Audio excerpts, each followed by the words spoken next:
Okay, this video is going to be about why I prefer to use Facebook marketing over Google marketing.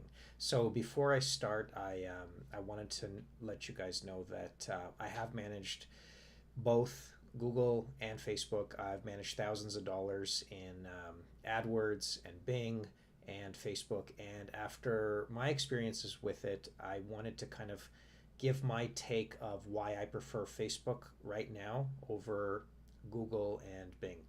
I'm going to give you three reasons.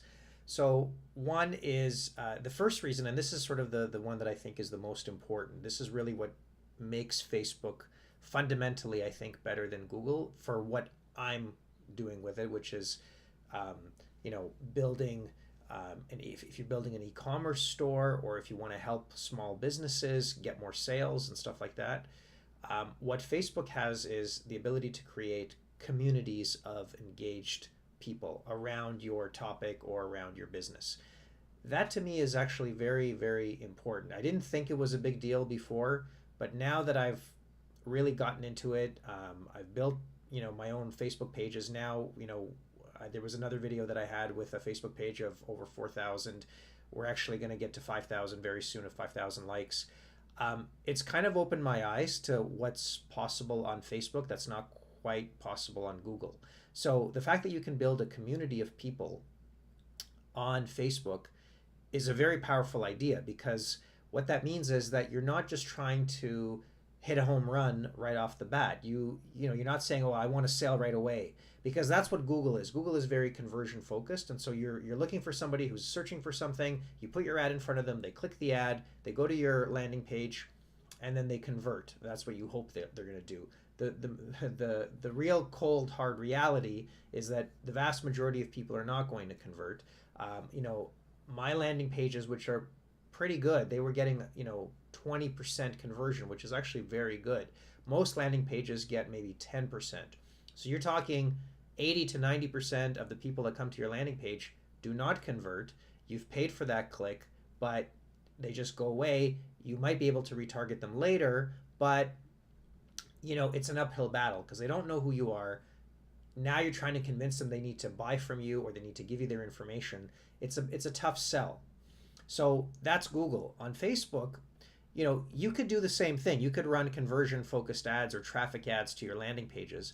But what you can also do on Facebook, which I think is more powerful, is try and build up your Facebook community by having a growing Facebook page.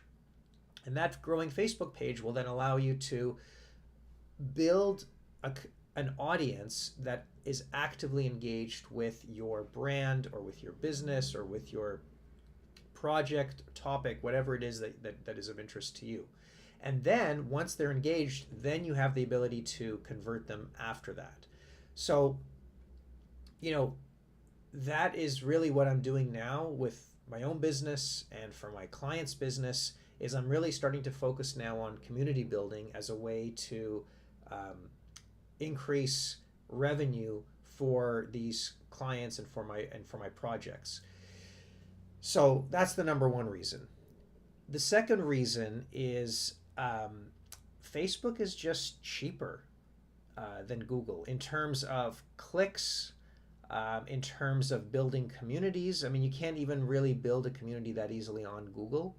I guess you can build a mailing list, but Facebook is sort of built in to give you that community. So, you can be building a community on Facebook with getting likes, 10 cents, even as low as 10 cents, even less. Like I've seen people get like 5 cents, even less per like. I've gotten it down to, I think, 10 cents per like at the very lowest, the best. And then, it can go up to, let's say, maybe at the worst case, it could be like $1 per like, which is pretty bad, but you could definitely make them better. So overall, I would say is that it's cheaper to get clicks as well as building a community on Facebook versus Google. Google is getting incredibly expensive, and I feel like it's kind of squeezing small businesses out in a way, because unless you're a huge business with a big budget, you can afford to pay $10, $20 per click per keyword. Those are very expensive prices. And if you and going by what I said before, where 80% of the people are not going to convert, so if you have a $20 keyword, right, you're going to need, out of 10 clicks, you're only going to get 2 conversions. So 10 clicks is going to be $200 if it's $20 a click. So if you get two conversions at $200, that's $100 per conversion. So it's pretty expensive. Now, if you have a really high ticket item, that could still be okay. And if you have a really deep marketing budget, that could still be okay. But most small businesses, they don't have that kind of a budget to advertise on Google.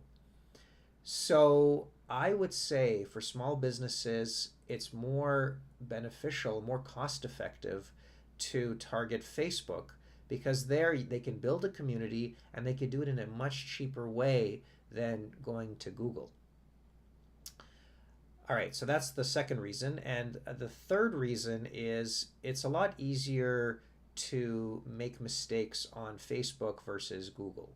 So what do I mean by that? So, when you're making, when you're dealing with $20 per click keywords, if you start running keywords that are not that good, so like let's say your negative keyword list is not that good. Let's say, I have a client in the windows and doors industry. They sell windows and doors installations. And let's say in my negative keyword list, I forgot to put in the word job. So windows and doors job or jobs, that would still make my ad come up. Well, what if, I didn't do that and now my ad came up and they clicked on the ad and now it's, they were looking for windows and doors job. Well, now I just wasted $20 on a single click that was really a waste. Now I have to remember, I have to put the negative keyword, add it to my negative keyword list and so on. On Facebook, it's not really like that, because what you can do is as you build your Facebook page, you can start testing different types of posts. You can have, let's say, a topic on different memes, different articles, different videos, and you're going to see how your audience starts responding to them, how many likes you get, how many shares, comments, like the engagement rate for these posts. And that will tell you what's working and what's not working. And to me, that's a much more lenient and cheaper way of testing than on Google. Because if something doesn't work, that's okay. You haven't really wasted any money, because when you're posting stuff to your audience, it doesn't cost you anything to put something in front of them. So you can just have a schedule of posts to go out every day, two or three posts to your page. And then you can track and you can see, okay, well, this is working and this is not working. So then you'll know how to market to your audience. Okay, so that covers the top 3 reasons I think that Facebook is better for online marketing than Google. If you're a small business, if you're a startup like an e-commerce store, yeah, that's it. Thanks.